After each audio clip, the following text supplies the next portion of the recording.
बिस्मिल्लाहिर्रहमानिर्रहीम अस्सलाम वालेकुम नाज़रीन, मैं हकीम मोहम्मद शहबाज हूँ। आप यूट्यूब चैनल देख रहे हैं। इस वीडियो में हम आपको बताएंगे जो छोटे बच्चे होते हैं, चेस्ट इन्फेक्शन जो है जिनको लाहिक हो चुका है, गले में जो है खड़ाहट है, सीने में बलगम की तह जम चुकी हैं, फेफड़े लंग्स हैं जो ये रद्दी और जो है गर्दो गुबार से जो है पुर हो चुके हैं, सांस लेना दुश्वार हो चुका है छोटे चिल्ड्रन के लिए।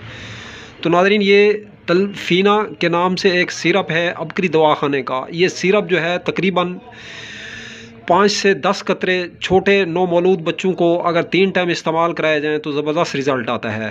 और दूसरी बात वाज़ेह रहे, ज़ैतून के तेल में लहसुन की 8 से 10 फलियाँ जो है जला के राख कर दी जाएँ 50 ग्राम ऑयल ज़ैतून के में, तो फिर ये तेल जो है छाती पे भी मला जाए और हाथ और पाँव की तलवों पे भी मला जाए तो इस मर्ज़ से निजात मिलेगी।